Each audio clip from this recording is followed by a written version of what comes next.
Está começando o Frederic Campus, um programa sobre projetos de extensão, projetos de pesquisa, empresas júniores, PETs e diversas outras iniciativas realizadas na UFSM-FW, por meio de conversas com professores, estudantes, técnicos e terceirizados da instituição. Para saber um pouco do que é feito no campus, o momento é agora.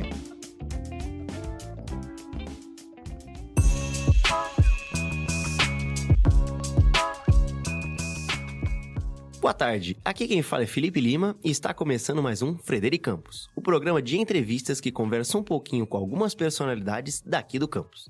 Nosso convidado de hoje é Jones Machado, que é professor adjunto do Departamento de Ciências da Comunicação da UFSM, campus Frederico Westphalen, doutor e mestre em Comunicação Midiática, bacharel em Relações Públicas, líder do grupo de pesquisa de crise.com. Boa tarde, professor Jones. Boa tarde, Felipe. Boa tarde, ouvintes. O professor Jones, no momento, está à frente de um projeto no DECOM, o Departamento de Ciências da Comunicação, como coordenador. Professor, gostaria que você explicasse brevemente o resumo e os objetivos deste projeto. Sim, o Observatório Brasileiro de Comunicação em Crise, ele já tem 3 anos de existência, estamos indo para o 4º ano, né, nesse momento. Ele é um projeto atualmente de desenvolvimento institucional, então ele tem sede na universidade, mas ele é remoto e está disponível e atua em todo o território nacional, né, com questões de risco e crise relacionadas a tudo que acontece no país, seja epidemias, seja enchentes, enfim, né, de alguma forma vai ser objeto de estudo, né, e de discussão junto ao observatório. O observatório, então, ele é um projeto em parceria com a USP, a URGS, a PUC e a Fiocruz também. Então, nós somos um conjunto, né, uma rede de pesquisadores e de universidades. Então, estamos debruçados sobre alguns temas, como, por exemplo, risco, crise, comunicação de risco e a gestão, né, tanto do risco quanto da crise. Agora, aprofundando, né, mais sobre o projeto, algumas perguntinhas específicas. Qual será o público-alvo prioritário do observatório? Acadêmicos, estudantes, profissionais, pelo geral, e como adaptar a linguagem para cada um deles? Então, nós buscamos, desde o início, que o observatório fosse um repositório, né, também fonte de pesquisa, um espaço de discussão, muito por conta de que havia uma lacuna, né, na nossa área específica de comunicação, e então nós gostaríamos de organizar o conhecimento ali para que todas as pessoas pudessem ter acesso, né, tanto pesquisadores, gestores, profissionais da área da comunicação, a população em geral também, né, incluindo gestores públicos, imprensa.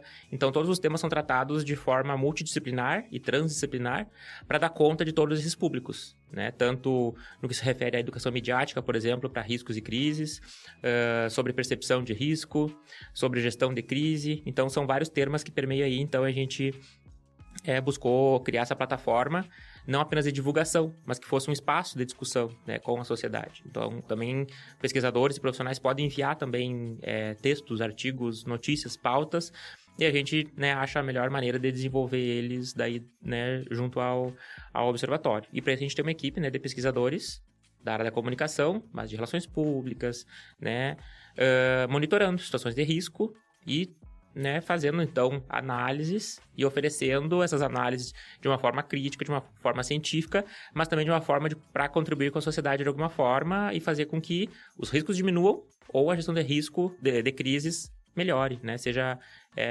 profissionalizada, por exemplo. Perfeito. Quais os critérios serão utilizados para a curadoria dos conteúdos? Qualidade científica, relevância, atualidade e impacto? Primeiramente, a relevância desses assuntos para a área de relações públicas de comunicação, né, para que a gente possa amadurecer a área de comunicação de crise e comunicação de risco. Também relevância para a população, né, porque o nosso trabalho não é pesquisar, discutir, criticar e deixar esse conhecimento dentro da universidade, né? O intuito, e justamente essa plataforma que é o portal do observatório e também um perfil no LinkedIn, para que esse conhecimento ele saia para fora, ele extrapole, né, os muros da universidade. Então a gente monitora essas situações, faz um mapeamento da produção científica, acadêmica, mas também acompanha estratégias de comunicação empreendidas por profissionais de mercado nas empresas, né? E ainda observa os desdobramentos dessas crises, desses acontecimentos na mídia, como que isso ocorre, né? Como que acontece, e aí também pensa as melhores maneiras de os profissionais de relações públicas se comunicarem com a imprensa nesses momentos, né? Porque serão os profissionais que geralmente estarão à frente da gestão de crises. Quais metodologias serão utilizadas para monitorar e analisar situações reais de risco e crise na mídia? Geralmente a gente fez um estado da arte, né, de toda a produção acadêmico-científica dos últimos 15 anos, que é o que está disponibilizado lá no portal, né? E a forma que a gente encontrou para verificar as crises, tendo em vista que são muitas crises, né? E de âmbito econômico, político, nós selecionamos sempre as que têm maior repercussão ou maior impacto na sociedade, né? Então, aquelas que a gente pode, consegue e quer, e consegue potencializar o papel da comunicação, o lugar da comunicação nessas crises, né? De como mitigar os impactos, por exemplo, para a população, ou então no sentido de, numa próxima situação, que a gente possa conseguir prevenir, né? Então, mais já na direção de gerar uma cultura da prevenção, e não apenas da gestão depois que a crise já aconteceu. Como o Observatório pretende garantir a atualização contínua dos conteúdos disponibilizados? Essa é uma pergunta bem importante, bem difícil, por conta de que são bastante situações críticas e emergentes, enfim, que nós temos, né, dia a dia. Então, nós nos dividimos, a equipe de professores, pesquisadores, enfim. Às vezes nós temos voluntários, às vezes nós não temos, né?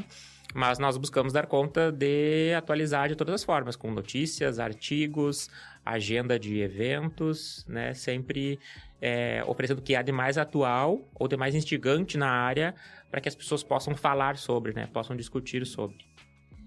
Que tipos de parcerias com instituições de ensino superior são mais estratégicas para fortalecer o projeto?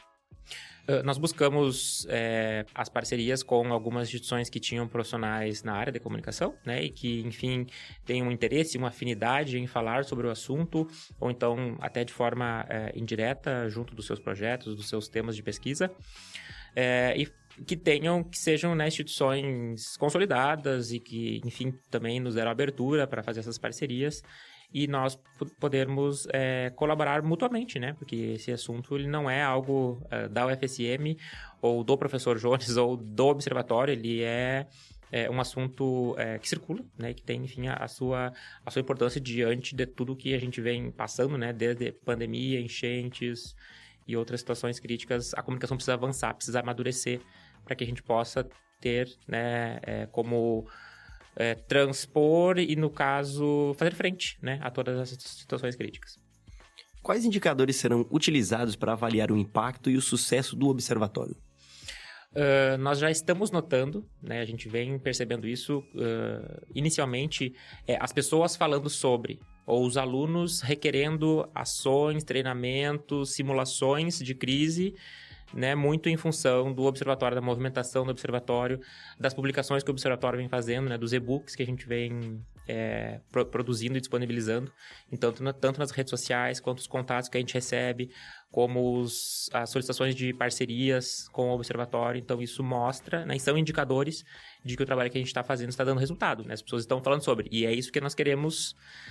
Um dos objetivos é esse, que as pessoas falem sobre crise, né? Porque muitas empresas não gostam de falar sobre crise com medo de que vai haver uma crise, ou então porque nunca vai ter uma crise, né? Só que, logicamente, esse pensamento não está correto, né? Em algum momento, as empresas vão ter alguma situação crítica para gerir, só não sabemos quando, mas terão. Como o projeto pretende contribuir na prática para a atuação de profissionais de comunicação em situações de crise? Sim, um dos objetivos do observatório, então, para além da questão do mapeamento e produção científica, é acompanhar as estratégias utilizadas por esses profissionais, né, em organizações de todos os setores, e justamente subsidiar essas práticas, a partir do aprendizado de outras situações, né, passadas e que as organizações estão gerindo no intuito de fazer com que cada vez mais se consiga gerir os riscos, mitigar os impactos e que a gestão de crise ela ocorra permanentemente, de forma contínua e não apenas no momento em que a situação se instaura, né? Então, é aprender com essas situações, né? Gerir essas crises, gerar novos conhecimentos, tanto no campo científico quanto no campo prático, né, no mercado, e contribuir para a cultura de prevenção e gestão de riscos e de crises. Quais desafios éticos podem surgir ao analisar e divulgar casos reais de crises organizacionais? Nós temos muito cuidado, né, em relatar os casos e nós analisamos do ponto de vista, até para não incorrer em situações éticas, nós analisamos do ponto de vista da comunicação. Né? Nós não vislumbramos analisar de uma forma completa, com uma visão econômica, né? Enfim, que vá além da nossa área. Então, isso é um cuidado que a gente tem quando a gente faz a curadoria do conteúdo, né? A nossa perspectiva é a comunicacional, né? A gente não quer dar conta de outras áreas, até porque a gente não daria, né? Por conta de que nós somos da área da comunicação. De que forma o Observatório pode se diferenciar de outras iniciativas acadêmicas ou plataformas digitais existentes? O Observatório Brasileiro de Comunicação e Crise, ele é uma plataforma inédita, né? Ele não existia algo parecido, apenas sites, né, que tratavam do assunto, mas não no formato de observatório acadêmico, científico, que reunisse uma rede de pesquisadores, que disponibilizasse todo o material de forma gratuita, em diferentes canais, além do portal. Ele é um projeto de desenvolvimento institucional, mas ele, às vezes parece que é um projeto de pesquisa, às vezes parece que é um projeto de extensão, né? Porque ele tem uma capilaridade e nós estamos em eventos, ao mesmo tempo a gente está produzindo e-books.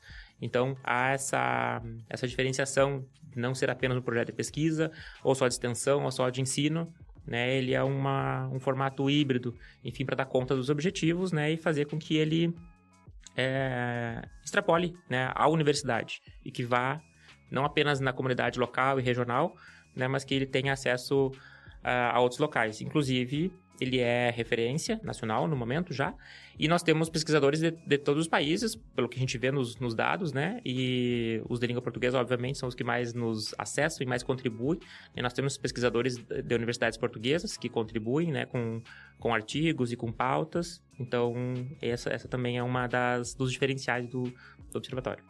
Perfeito. Professor, nós já estamos chegando ao fim e eu quero agradecer a sua presença aqui hoje. Muito obrigado. Obrigado. Esse foi Jones Machado, professor do curso de Relações Públicas e coordenador de um projeto no DECOM. Eu sou Felipe Lima e me despeço. Até mais. Esse foi o Frederic Campus, um programa sobre projetos de extensão, projetos de pesquisa, empresas júniores, PETs e diversas outras iniciativas realizadas na UFSM-FW.